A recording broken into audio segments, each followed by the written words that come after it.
Hello friends, नमस्कार। प्रज्ञा digital classes में आप सभी का स्वागत है, हार्दिक अभिनंदन है। दोस्तों, मैं आपका अपना दोस्त धर्म सिंह, विज्ञान शिक्षक, आपके साथ उपस्थित हूँ विज्ञान की कुछ इंटरेस्टेड फैक्ट लेकर। तो आज हम इस वीडियो के अंतर्गत बात करने वाले हैं हमारी जनरल साइंस, सामान्य विज्ञान जो होती है उससे संबंधित इंट्रोडक्शन के बारे में। दोस्तों, सामान्य विज्ञान अपने आप में एक बहुत ही बड़ा सब्जेक्ट है, बहुत ही बड़ी एक विषय वस्तु है। सामान्य विज्ञान की मैं अगर बात करूं तो इसमें विज्ञान का कोई भी तथ्य ऐसा नहीं है जो सम्मिलित ना हो। अर्थात सामान्य विज्ञान एक शब्द ना होकर सामान्य विज्ञान अपने आप में एक विस्तृत वर्णन होता है विज्ञान विषय का। इस सामान्य विज्ञान को पढ़ने के साथ साथ आपको इस सामान्य विज्ञान के अंतर्गत एक जो सबसे रोचक चीज पढ़नी होती है वो है एवरीडे साइंस, जिसको हम बोलते हैं दैनिक जीवन में विज्ञान। क्योंकि काफ़ी बार हमें ऐसा लगता है कि हमने ये टॉपिक को बहुत अच्छे से पढ़ा था, लेकिन फिर भी इसमें से परीक्षा में कोई सवाल नहीं पूछा गया। ऐसा कहीं नहीं होता है, ऐसा बिल्कुल भी देखने को नहीं मिलेगा। दरअसल होता क्या है कि हमने जिस टॉपिक को पढ़ा था वो था एक विषय वस्तु थी, वो एक समग्र अध्ययन था वो उस चीज़ का। लेकिन उसमें से जो सवाल पूछे जाते हैं वो सवाल पूछे जाते हैं उससे संबंधित जो हमारे जीवन के महत्वपूर्ण पहलू हैं उनके बारे में हमसे सवाल पूछा जाता है, और उसे हम कहते हैं एवरीडे साइंस, दैनिक जीवन में विज्ञान जिसे कहा जाता है। तो सबसे पहले हम बात करते हैं दोस्तों विज्ञान के परिचय के बारे में, और वहाँ से आपसे काफ़ी सारे सवाल ऐसे हैं जो पूछने योग्य बनते हैं। तो मैं बात करता हूँ। हमारे पास जो शब्द है वो शब्द है दोस्तों, हमारे पास विज्ञान नाम का एक शब्द है। ये विज्ञान, इस विज्ञान शब्द को हम बोलते हैं साइंस, इसे कहा जाता है। और इस साइंस को आप क्या कहते हो? इस साइंस को आप कहते हो जनरल साइंस। इस साइंस को आप क्या कहते हो? जनरल साइंस के नाम से आप इसको जानते हो। तो मैं विज्ञान की अगर बात करूं तो ये विज्ञान जो शब्द है ये ऐसा नहीं था कभी भी, लेकिन जब इसके स्वरूप की बात होने लगी तो हमने इसके अध्ययन को जाना कि कैसे इसका अध्ययन होता है। तो दोस्तों बात करते हैं कि ये विज्ञान जो शब्द है, इस विज्ञान शब्द का उत्पत्ति, उद्भव जो है वो कहाँ से माना जाता है। तो विज्ञान जो शब्द है इसके अंतर्गत दो शब्द होते हैं। एक शब्द होता है वी और एक शब्द होता है ज्ञान, अर्थात वी प्लस ज्ञान। और वी का मतलब होता है क्रमबद्ध, अर्थात तरीके से। वी का मतलब क्या है? वी का मतलब है क्रमबद्ध, इसको हम बोलते हैं। क्रमबद्ध का मतलब लेके क्या चलते हैं, इसको हम कहते हैं तरीके से, इसको बोलते हैं तरीके से, सलीके से, जिसको आप सामान्य भाषा में बोल देते हो। और ज्ञान का मतलब है, ज्ञान का मतलब है जानकारी। ज्ञान का मतलब क्या है? जानकारी। यानी कि अगर इन दोनों शब्दों के अनुसार मैं विज्ञान की परिभाषा निकालना चाहूं तो वो परिभाषा क्या होती है कि प्रकृति के क्रमबद्ध अध्ययन के ज्ञान को विज्ञान कहा जाता है। किसके अध्ययन को? प्रकृति। ये प्रकृति शब्द क्यों आ रहा है इसकी भी बात हम करने वाले हैं। तो मैं कह रहा हूं आपको, प्रकृति, नेचर जो होती है हमारी, इस प्रकृति की हम बात कर रहे हैं। तो प्रकृति के क्रमबद्ध, प्रकृति के क्रमबद्ध अध्ययन, प्रकृति के क्रमबद्ध अध्ययन के ज्ञान, अध्ययन के ज्ञान को क्या कहते हैं? विज्ञान कहते हैं। प्रकृति के क्रमबद्ध अध्ययन के ज्ञान को विज्ञान कहा जाता है, विज्ञान कहा जाता है। तो यहां पे एक शब्द आपके सामने जो आया वो आया क्रमबद्ध अध्ययन। क्रमबद्ध की मैं बात करूं तो कैसे होता है ये क्रमबद्ध? जैसे आपने देखो, कभी आपने सुना होगा डॉक्टरों के बारे में। आप डॉक्टर के पास जाते हो और डॉक्टर के पास जाके आप कहते हो कि सर मेरी तबीयत खराब है। तो डॉक्टर कभी भी ऐसा नहीं करता है कि वो आपको सीधी दवाई दे देता है और घर भेज देता है, या कभी भी ऐसा नहीं करता है कि वो आपको स्टार्टिंग में लिख देगा जांचे कि भाई ईसीजी करा के लाओ, ईईजी करा के लाओ, एमएमआर करवा के लाओ, सीटी स्कैन करवा के लाओ, ऐसा कभी नहीं कहता है। जब हम डॉक्टर के पास जाते हैं और डॉक्टर को हम बताते हैं कि सर मेरी तबीयत खराब है, तो डॉक्टर हमसे कुछ सवाल पूछता है पहले, या हमारे शरीर के कुछ अंग ऐसे हैं जिनका इंस्पेक्शन करता है। वो कभी थर्मामीटर से हमारी बॉडी का टेम्परेचर चेक करता है, कभी हमारी जीभ बाहर निकलवा के देखता है, कभी आंखों को इस तरीके से खोल के देखता है, कभी हमारी नब्ज चेक करता है, कभी हमसे पूछता है जुकाम है, बुखार है, खांसी है, गले में खराश है, ऐसी बातें वो हमसे जानना चाहता है। तो वो क्या है, वो है सिम्टम्स जो हैं, और उन सिम्टम्स को देखकर, प्राइमरी सिम्टम्स जिनको हम बोलते हैं, उन सिम्टम्स को देखकर वो हमसे क्या करता है, जानकारियां प्राप्त करता है। और जो जानकारी उसे मिलती है, उस जानकारी के आधार पर वो अनुमान लगाता है, पता लगाता है कि हमें कौन सी बीमारी हो सकती है। क्या किया, ये है एक क्रमबद्ध अध्ययन, कि पहले हमने जाके कहा हमारी तबीयत खराब थी, फिर उन्होंने हमसे कुछ सिम्टम्स पूछे, कुछ अंगों की उन्होंने जांच की, उन जांचों के आधार पर उन्होंने आकलन किया, अनुमान लगाया, और उस अनुमान के आधार पर वो बीमारी का पता लगा लेते हैं। अगर बीमारी का पता लग जाता है तो डॉक्टर हमें प्रेस्क्रिप्शन में दवाई लिख के दे देता है कि आप इन्हें 2 दिन खाना, 3 दिन खाना, सुबह दोपहर शाम खाना, खाने के बाद खाना, वो हमें बहुत सी चीज़ें।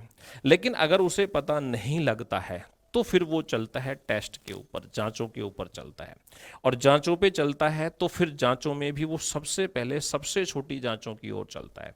ऐसा नहीं है कि अगर जैसे पता नहीं लगा तो वो सीधा ही कहाँ पहुंच जाए, बहुत बड़ी जांचों पे पहुंच जाए, ऐसा भी नहीं करता। तो वो पहले छोटी जांचें, वो ब्लड टेस्ट करवाएंगे, यूरिन टेस्ट करवाएंगे, लार का टेस्ट करवाएंगे वो, या फिर एक्सरे करवा के देखते हैं। उसके बाद धीरे धीरे धीरे धीरे वो क्या करते जाते हैं, उत्तरोत्तर ऊपर की ओर वृद्धि करते जाते हैं। तो सबसे पहले सबसे छोटी चीज़ों से प्रारंभ करते हैं और धीरे धीरे कहाँ चलते हैं, बड़ी चीज़ों की ओर चलते हैं। क्या हो गया वो, क्रमबद्ध अध्ययन, तरीके से अध्ययन हो गया वो।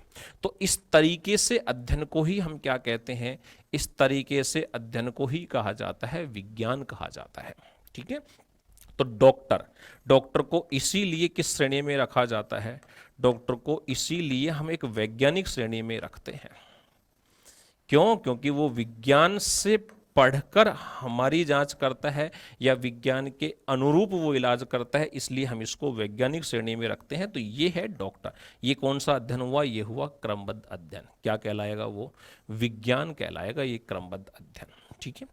अब ये जो शब्द है ये तो हमने बात की हिंदी भाषा में, लेकिन मैंने कहा हिंदी भाषा में ये स्वरूप कभी भी ऐसा नहीं था, क्योंकि हिंदी भाषा को और अंग्रेजी भाषा को कभी साइंस में या कभी स्टडी में काम नहीं लिया जाता है। हम लेते हैं लेकिन उनके स्वरूप को बदलकर हम उन्हें काम में लेते हैं। किसी भी चीज़ के अध्ययन की हम बात करते हैं तो वहाँ जो भाषाएं काम में आती हैं वो आती हैं ग्रीक और लैटिन भाषा। जब भी आप किसी चीज़ के अध्ययन की बात करोगे तो अध्ययन में जिन भाषाओं का हम प्रयोग करते हैं, अध्ययन में उपयोगी जो भाषाएं होती हैं वो कौन सी होती हैं, वो भाषाएं होती हैं ग्रीक या लैटिन भाषा। इन भाषाओं को ही प्रयोग किया जाता है अध्ययन के अंतर्गत। ऐसा क्यों है कि इन भाषाओं को हम प्रयोग करते हैं, तो दोस्तों एक बात ध्यान रखना, ये ऐसी भाषाएं हैं जिनके अंतर्गत किसी भी शब्द का कोई समानार्थी शब्द, फ्रेजल शब्द जो होता है जिसको हम पर्यायवाची बोलते हैं, वो नहीं होता है। यहाँ एक शब्द हमें कहा जाता है तो उस शब्द का अर्थ भी एक ही निकलता है।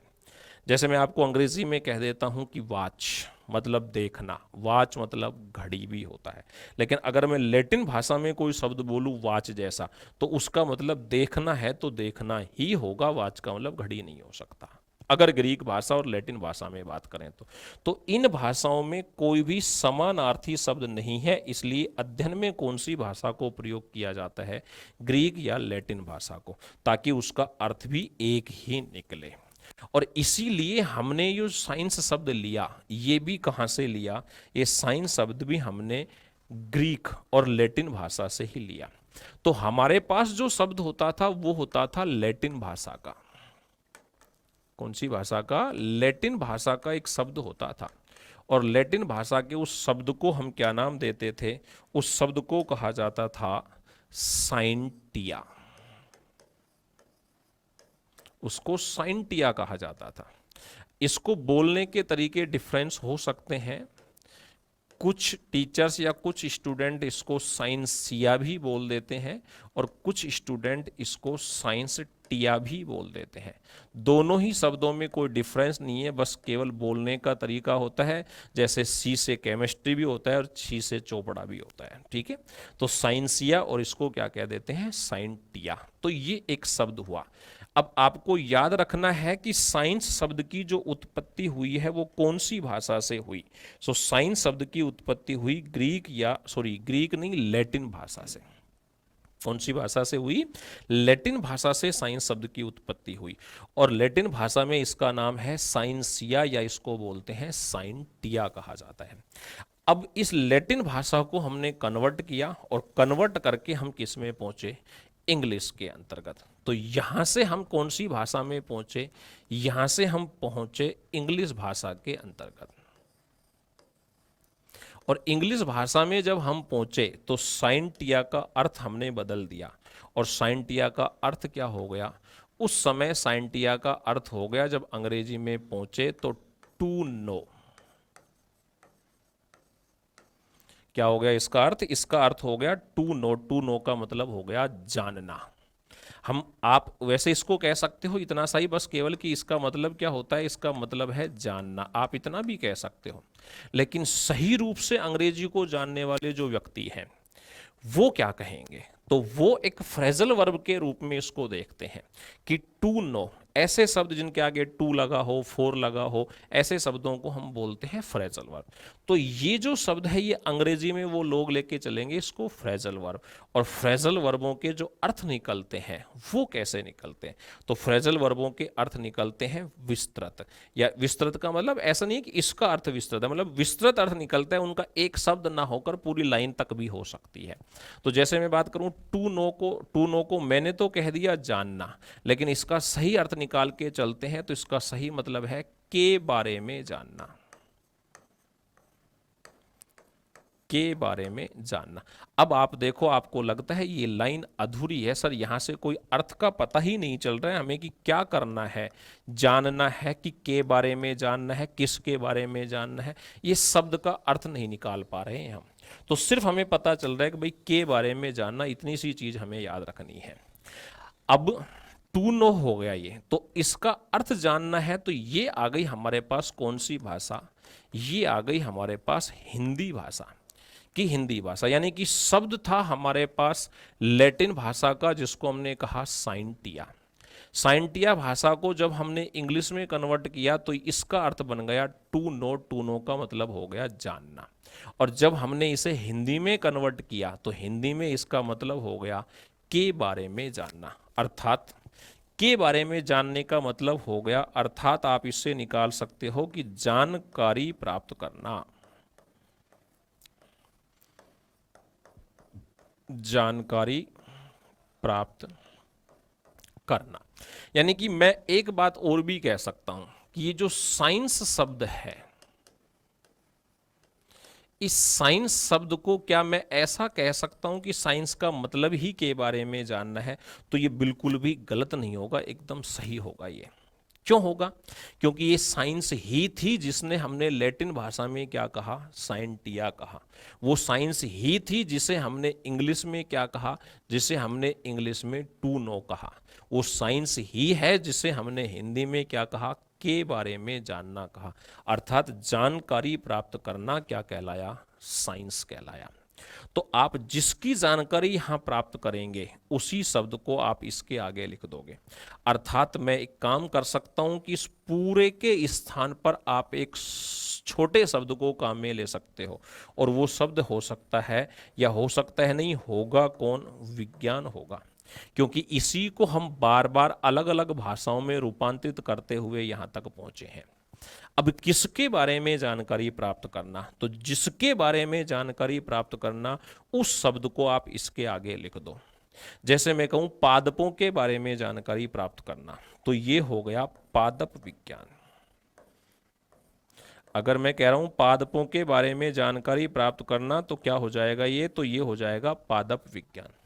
अगर मैं कहूँ जंतुओं के बारे में जानकारी प्राप्त करना तो ये हो जाएगा जंतु विज्ञान। अगर मैं आपको कहूँ पृथ्वी के बारे में जानकारी प्राप्त करना तो ये हो जाएगा पृथ्वी विज्ञान।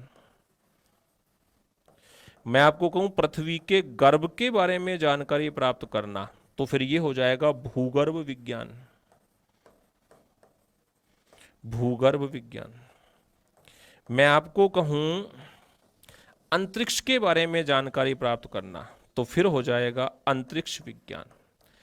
मेरा कहने का तात्पर्य सीधा सीधा है और मेरे कहने का तात्पर्य सीधा सीधा ही समझना है आपको कि जिस वस्तु के बारे में आपको जानकारी प्राप्त करनी है उस वस्तु को आप इसके आगे लिख दोगे तो ये उसी चीज का क्या बन जाएगा, विज्ञान बन जाएगा। यानी कि सीधी सीधी भाषा में बात हो गई कि किसी वस्तु के बारे में जानकारी प्राप्त करने की प्रक्रिया और जानकारी कैसे क्रमबद्ध जानकारी प्राप्त करने की प्रक्रिया क्या कहलाती है, विज्ञान कहलाती है।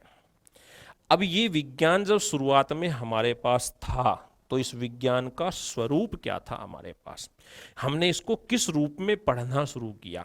तो शुरुआत में अगर मैं बात करूं, जैसे शुरुआत की बात है कि आप मुझे जानते हो तो मेरे बारे में कितना जानते हो, आप जो मुझे देख रहे हो इतना ही जानते हो कि भाई एक लंबा सा व्यक्ति है, बाल कम है, दाढ़ी बढ़ी हुई है, ये सब जानते हो। लेकिन और क्या क्या चीज़ें हैं, क्या क्या विशेषता है, क्या क्या गुण है, क्या क्या अवगुण है, वो नहीं जानते। तो ठीक इसी तरीके से जब हम विज्ञान की बात करें तो विज्ञान के बारे में हम शुरू में क्या जानते थे कि भाई ये प्रकृति के बारे में जानने की एक प्रक्रिया है। तो शुरुआत में केवल प्रकृति एक चीज थी हमारे पास कि प्रकृति के बारे में जानना है, तो हमने इसको प्रारंभिक रूप से नाम भी यही दे दिया, प्राकृतिक विज्ञान। जब हमारे पास जानकारी इतनी ही थी कि हमें प्रकृति के बारे में जानना है तो हम इसको नाम भी इतना ही देंगे और इसको नाम हमने क्या दे दिया, इसको नाम दे दिया हमने प्राकृतिक विज्ञान, इसको नाम दे दिया। जिसे आप अंग्रेजी में क्या कहोगे, इसे आप अंग्रेजी में कहोगे नेचुरल साइंस। क्या कहोगे इसको अंग्रेजी में, नेचुरल साइंस के नाम से इसको जाना जाता है। ये हो गई बात हमारी, नेचुरल साइंस इसको हमने नाम दिया। अब तो पहले प्रकृति के बारे में जानना, लेकिन जब हमारे ज्ञान में वृद्धि हुई, जैसे जैसे हमारी नॉलेज बढ़ती गई, जैसे जैसे हमें और चीज़ों का पता चलता गया, जैसे जैसे हमें और चीज़ों के बारे में ज्ञान होता चला गया, हमने इसके स्वरूप को भी धीरे धीरे बदलना प्रारंभ कर दिया। और हमें सबसे पहले ज्ञान क्या हुआ, सबसे पहले तो ज्ञान तो ये हुआ कि भाई हम प्रकृति के बारे में पढ़ रहे हैं, तो ये हो गया हमारा प्राकृतिक विज्ञान, नेचुरल साइंस। फिर हमें पता चला कि इस प्रकृति में बहुत सारी चीज़ें पाई जाती हैं और उन बहुत सारी चीज़ों में से कुछ चीज़ें तो ऐसी हैं जो हिलडुल सकती हैं, जो गति कर सकती हैं, जो जनन कर सकती हैं, जिनमें वृद्धि होती है, जिनमें विकास भी होता है, ऐसी चीज़ें हैं कुछ तो। और कुछ चीज़ें ऐसी हैं जो जैसी थी शुरू से वो वैसी ही हैं, यानी कि उनमें किसी भी प्रकार का कोई प्रोसेस, उसमें लाइफ प्रोसेस जो है वो देखने को हमें नहीं मिल रहा है। जैसे मैं कहूँ कुछ चीज़ों में वृद्धि होती है, जनन होता है, जैसे मनुष्य है, पादप है, पेड़ पौधे, जंतु हैं, इन सब में क्या होता है, जनन। वृद्धि भी होती है, हम स्थान परिवर्तन भी करते। मैं बोल रहा हूँ, मेरे हाथ पैर चल भी रहे हैं, होठ भी हिल रहे हैं और उसके साथ साथ हाथ पैर भी चल रहे हैं। क्या है ये लाइफ प्रोसेस है, जीवन प्रक्रियाएं हैं ये जो चलती रहती हैं। ऐसी कुछ में तो होती है, कुछ में नहीं होती। तो जिनमें होती है उनको हमने मान लिया सजीव, और जिनमें नहीं होती उनको हमने मान लिया निर्जीव।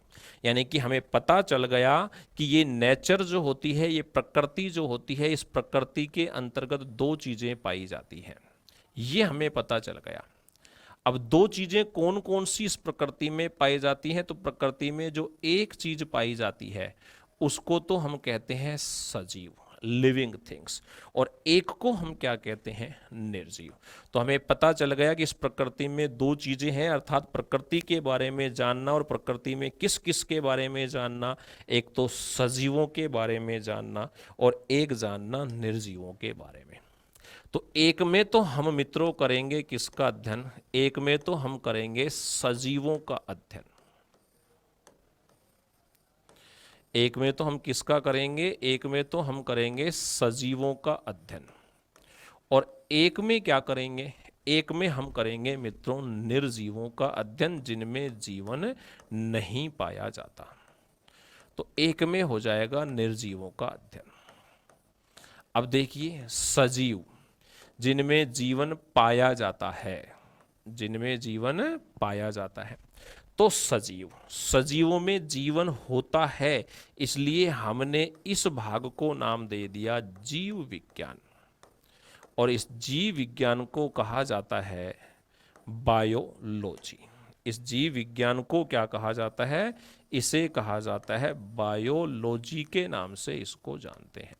जबकि जिनमें जीवन नहीं पाया जाता उन्हें हम क्या कहते हैं, उन्हें हम कहते हैं निर्जीव, और इन निर्जीवों का जो अध्ययन है वो कहलाता है भौतिकीय विज्ञान। वो क्या कहलाता है, वो कहलाता है भौतिकीय विज्ञान कहलाता है। और इस भौतिकीय विज्ञान को ही क्या कहते हैं, इसे ही कहा जाता है फिजिकल साइंस। ध्यान रखना, फिजिक्स नहीं बोला है मैंने, इसे ही क्या कहा जाता है, इसे ही कहा जाता है फिजिकल साइंस के नाम से इसको जाना जाता है। तो एक हमारे पास जो शाखा बनी नेचुरल साइंस की, एक शाखा बन गई बायोलॉजी, नेचुरल साइंस की एक शाखा बन गई फिजिकल साइंस। बायोलॉजी में अध्ययन करेंगे सजीवों का, फिजिकल साइंस में अध्ययन करेंगे निर्जीवों का। अब ये शब्द बायोलॉजी, इसका मतलब जीव विज्ञान कैसे निकला, तो आगे इसकी बात करते हैं। अब अपने पास शब्द है बायोलॉजी, और इस बायोलॉजी शब्द का अर्थ ये जीव विज्ञान क्यों आया, तो क्यों आया इसको भी हमने एक भाषा से उठा लिया, और इसके बनाने के लिए हमने जो शब्द काम में लिए वो शब्द हमने काम में लिए ग्रीक भाषा के। कौन सी भाषा के, ग्रीक भाषा के शब्द काम में लिए। कौन कौन से शब्द हैं ग्रीक भाषा के, एक शब्द ग्रीक भाषा का जो यहां काम में आया वो है बायोस, और एक जो शब्द यहां ग्रीक भाषा का काम में आया वो है लोगोस, यानी कि बायोस और लोगोस। बायोस ये दोनों कौन सी भाषा के हैं, ये भाषाओं के चक्कर में पढ़ोगे आप बहुत ज़्यादा, ध्यान रखना, इसीलिए ये है ग्रीक भाषा का, और ये भी कौन सी है, ग्रीक भाषा का। अब मैंने कहा ग्रीक भाषा से सीधे हम हिंदी में नहीं आ सकते, तो ग्रीक भाषा से हम किस में जाएंगे, अंग्रेजी में, और अंग्रेजी से किस में आएंगे, फिर हिंदी में। तो यहाँ हम पहुँचे पहले अंग्रेजी में, तो ये ग्रीक भाषा का जो शब्द था इसको हमने कन्वर्ट किया, और कन्वर्ट करके हम इसको इंग्लिश में ले गए, और जब इंग्लिश में ले गए तो ये बन गया लिविंग थिंग्स। क्या बन गया ये बन गया लिविंग थिंग्स बन गया।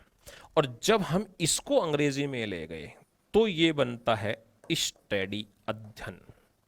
यानी कि पहले जो शब्द हमने काम में लिया था वो शब्द हमने काम में लिया था कौन सी भाषा से, लैटिन भाषा से। तो ये याद रखने का सवाल है कि साइंस शब्द की उत्पत्ति कौन सी भाषा से होती है, साइंस शब्द की उत्पत्ति होती है लैटिन भाषा से। लेकिन ये जो शब्द हमने लिया अभी बायोलॉजी, ये शब्द हमने कहाँ से लिया, ये शब्द हमने लिया ग्रीक भाषा से। तो ग्रीक भाषा के दो शब्द हैं बायोस लिविंग थिंग्स, और लोगोस का मतलब स्टडी। लिविंग थिंग्स का मतलब सजीव जिनमें जीवन होता है, और जीवन होने के कारण इनको नाम दिया गया जीव। और स्टडी जिसका मतलब होता है अध्ययन। आप एक शब्द ये याद रख लो, लॉजी या लोगोस, और इस लोगोस शब्द का ही रूपांतरण मॉडिफिकेशन क्या है, लॉजी है। यानी कि जहां भी शब्द आपको काम में आए लॉजी लिखा हुआ दिख जाए, इसका मतलब लॉजी का मतलब लोगोस, और लोगोस का मतलब क्या है, अध्ययन। सीधा सीधा जैसे मान लीजिए आपसे मैं अभी कह रहा हूं जीवों का अध्ययन, तो जीवों को कह दिया बायोस और उसके साथ लगा दिया लॉजी, बायोलॉजी। जैसे मैं आपको कहूं तंत्रिका तंत्र का अध्ययन, तो तंत्रिका तंत्र को क्या बोलते हैं, उसे हम बोलते हैं न्यूरॉन, और न्यूरॉन के साथ लगा दो लॉजी, न्यूरोलॉजी, तो तंत्रिका विज्ञान।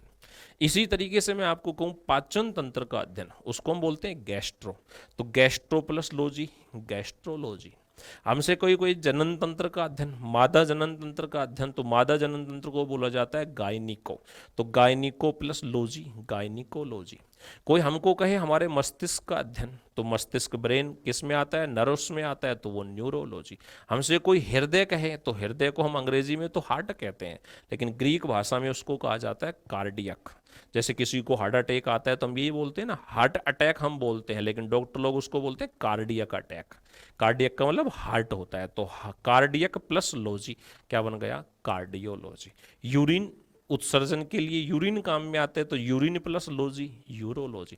मतलब मेरा कहने का तात्पर्य, जब भी आपसे किसी चीज के अध्ययन के बारे में पूछा जाए तो उसके ग्रीक नाम के साथ आपको लगाना है लॉजी, वो बन जाएगा ग्रीक के साथ क्या बन गया, लॉजी, तो वो अध्ययन बन गया। जैसे ये लिखा मैंने आपके सामने। तो जीवों का अध्ययन हम जिस शाखा में करते हैं वो शाखा हमारी कहलाती है जीव विज्ञान कहलाती है। और देखिए हमारे पास था प्राकृतिक विज्ञान, नेचुरल साइंस। इसको दो भागों में बांटने का जो श्रेय जाता है वो किसको जाता है, वो जाता है अरस्तु नाम के व्यक्ति को। अरस्तु नाम का एक वैज्ञानिक, इस अरस्तु को सबसे पहले पता चला था कि इस प्रकृति में कुछ चीजें ऐसी होती हैं जिनमें जीवन होता है, जो सजीव होती हैं, जो गति करती हैं, जिनमें मूवमेंट होता है, जिनमें वृद्धि होती है, विकास होता है, मरम्मत होती है, जनन करते हैं, पाचन करते हैं, श्वसन करते हैं। ये सबसे पहले अरस्तु को ज्ञान हुआ। इसीलिए अगर आपसे पूछा जाए कि ये जीव विज्ञान जो है, इस जीव विज्ञान शाखा की स्थापना या इसके जनक कौन है, तो जब भी मित्रों ऐसा सवाल आता है कि जनक कौन है, तो इस शाखा के जनक होते हैं, जनक का मतलब होता है पिता, और इस शाखा के जनक या पिता पूछा जाए तो कौन आएगा, तो जो नाम आता है वो आता है अरस्तु, एरिस्टोल इसको अंग्रेजी में लिखते हैं अरस्तु। एक सवाल बन गया बहुत ही इंपॉर्टेंट कि फादर ऑफ बायोलॉजी कौन है, तो फादर ऑफ बायोलॉजी कौन है, अरस्तु नामक वैज्ञानिक है फादर ऑफ बायोलॉजी। अब ये बात नोट कीजिए आप कि जीव विज्ञान में हम सजीवों को पढ़ते हैं, जिनमें जीवन होता है उनको पढ़ते हैं, और इस प्रकृति में ऐसे कौन कौन है जिनमें जीवन होता है। तो जीवन जिनमें पाया जाता है वो चीजें प्रकृति पर आप जहां तक आपका ज्ञान है, जहां तक आपका नॉलेज है, जहां तक आपकी दृष्टि जाती है, आप दिमाग लगाइए और सोचिए इस प्रकृति में कौन कौन सी चीजें हैं जो सजीव हैं। तो इस प्रकृति में सजीव दो ही चीज हैं। कौन कौन सी, एक है पादप प्लांट और एक है जंतु। एक पादप और एक कौन है, जंतु। ये दो ही सजीव हैं, अर्थात पादप और जंतुओं को जिसमें पढ़ा जाता है वो क्या कहलाता है, वो कहलाता है जीव विज्ञान कहलाता है। और उसमें किस किस को पढ़ते हैं, प्लांट और एनिमल को। और इसके जनक कौन है, इसके जनक हुए अरस्तु। तो सवाल क्या बना, फादर ऑफ बायोलॉजी कौन है, अरस्तु। अब बात करते हैं कि इसमें पढ़ते हैं हम पादप और जंतु को, तो इनको कैसे पढ़ते हैं, इनकी बात करेंगे। तो पादप और जंतु को मैं अगर बात करूं तो क्या हम इन दोनों को एक साथ पढ़ सकते हैं, कि हम पादपों को भी पढ़ लें और जंतुओं को भी पढ़ लें। और पढ़ भी सकते हैं, क्योंकि आप क्यों नहीं कह पढ़ सकते, देखो क्यों नहीं पढ़ सकते। जीव होते हैं, जंतु होते हैं एक तो जीवन दो में हो गया, एक तो हो गया जंतुओं में और एक हो गया पादपों में। अब मैं आपको ऐसी कुछ बातें बता रहा हूं जो आप दोनों के अंतर्गत देखते हो। जैसे मैं आपको कहूं भोजन पोषण, पोषण की प्रक्रिया न्यूट्रिशन जो है वो दोनों में होता है, जंतुओं में भी होता है, पादपों में भी होता है। मैं आपको कहूं श्वसन, ये भी दोनों में होता है, श्वसन जंतुओं में भी होता है, पादपों में भी होता है। मैं आपको कहूं उत्सर्जन, अब बताइए ये भी दोनों में होता है, पादपों में भी होता है, जंतुओं में भी होता है। आप सोचोगे सर पादपों में उत्सर्जन कौन सा होता है, तो पादपों में उत्सर्जन है ना, वाष्पोत्सर्जन उत्सर्जन है। आप बिंदु स्राव देखते हो बस उसमें सर्दियों के दिनों में, वो भी क्या है, उत्सर्जन है। आप ऐसी भी और बहुत सारी चीजें, लाख देखते हो, रबर देखते हो, गोंद देखते हो, ये सब क्या है, ये सब उत्सर्जन के ही पदार्थ हैं जो देखने को मिलते हैं। वृद्धि दोनों में मिलती है, हम भी वृद्धि करते हैं और पादप भी करते हैं।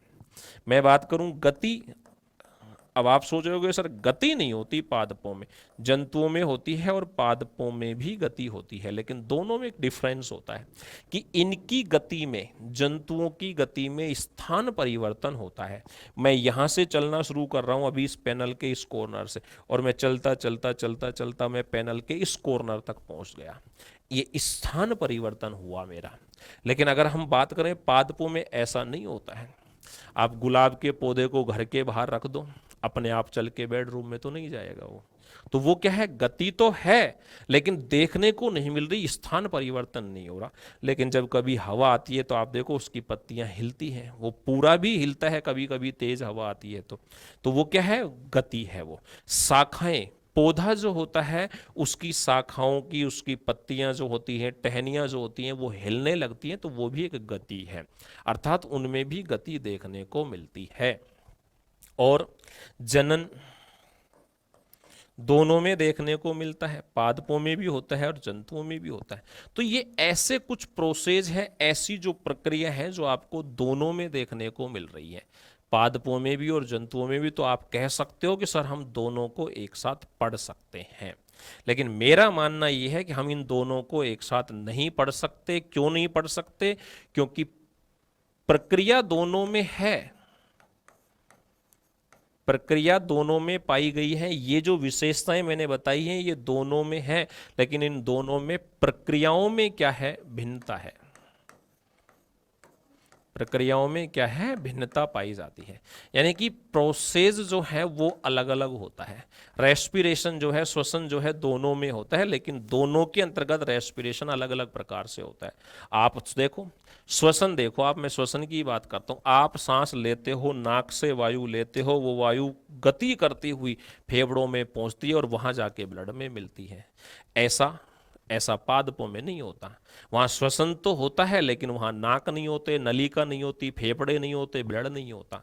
लेकिन कहीं से तो जाता है, नाक के स्थान पर उनमें रंध्र पाए जाते हैं, छिद्र उपस्थित होते हैं, पोर पाए जाते हैं, तो कुछ तो होता है, लेकिन प्रोसेस क्या हुआ, अलग हुआ।